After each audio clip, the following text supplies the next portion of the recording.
بسم اللہ الرحمن الرحیم۔ رسول اللہ صلی اللہ علیہ وسلم نے ارشاد فرمایا، سب سے زیادہ ناپسندیدہ اللہ تعالیٰ کو وہ شخص ہے جو سب سے زیادہ جھگڑالو ہو۔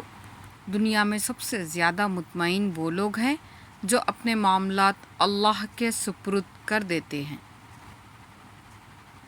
آپ جو علم رکھتے ہیں اس پر عمل کیجیے، کیونکہ علم بغیر عمل کے ایسا ہے جیسے جسم بغیر روح کے ہوتا ہے۔ گناہوں کی ایسی دیوار کھڑی نہ کرے جو آپ کو اللہ سے دور کر دے۔ اللہ تعالیٰ کو زبان اور دل کا سخت ہونا پسند نہیں، اس لیے اللہ نے دونوں کو بغیر ہڈی کے بنایا ہے۔ عزت ایک مہنگا تحفہ ہے، اس کی امید سستے لوگوں سے نہ رکھیں۔ روزانہ اس دنیا سے لوگوں کا رخصت ہوتے رہنا زندہ رہنے والوں کے لیے بہت بڑی نصیحت ہے۔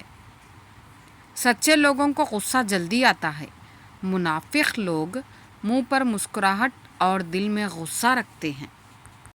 نیک لوگ اپنے انجام سے خوفزدہ نہیں ہوتے۔ تم کسی کا کچھ مت بگاڑو، اللہ تمہارا کچھ بگڑنے نہیں دے گا۔ اپنی تعریف پسند کرنا آدمی کو اندھا بہرا کر دیتا ہے۔ میں بہت خوش ہوں کیونکہ مجھے کسی سے کوئی امید نہیں ہے سوائے اللہ تعالیٰ کی ذات کے۔ وہی میرا رب ہے، وہی میرا سب ہے۔ اپنے شر سے جو دوسروں کو محفوظ رکھے، یہ بھی ایک قسم کا صدقہ ہے۔ بس اللہ پر یقین رکھو، وہ تمہیں ویران کنویں سے نکال کے ساری سلطنت کا بادشاہ بنا سکتا ہے۔ کوئی بھی مصیبت اللہ تعالیٰ کی اجازت کے بغیر نہیں پہنچ سکتی۔ ہر چیز کا ثواب کا اندازہ ہے، مگر صبر کے ثواب کا کوئی اندازہ نہیں۔ جس کو اللہ نے دعا کی توفیق دی وہ قبولیت سے محروم نہیں رہ سکتا۔ جس کو اللہ نے استغفار کی توفیق دی وہ مغفرت سے محروم نہیں رہ سکتا۔ جس کو اللہ نے شکر کی توفیق دی وہ نعمت سے محروم نہیں رہ سکتا۔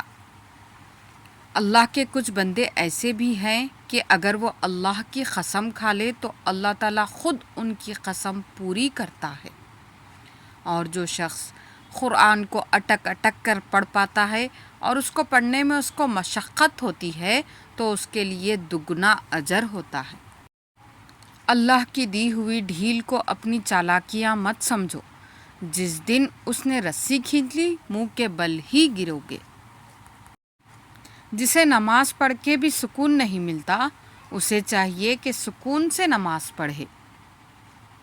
اے اللہ، مجھے اپنی محبت میں ایسا مکمل کر دے کہ مجھے تیری رضا کے علاوہ کوئی چاہت نہ رہے۔ آمین یا رب العالمین۔ اللہ کو سب سے زیادہ پسندیدہ کام مسلمان کو خوش کرنا ہے۔ جس نے اپنے دن کی ابتدا آخرت کی فکر میں کی وہ بغیر دولت کے غنی، بغیر اہل کے مانوس اور بغیر خاندان کے عزت دار ہو جاتا ہے۔ وہ میرا رب، وہ اکثر مجھے خود سے توڑ دیتا ہے، پھر مسکراتا ہوا خود ہی جوڑ دیتا ہے۔ وہ ہنساتا ہے، وہی رلاتا ہے۔ جزاک اللہ۔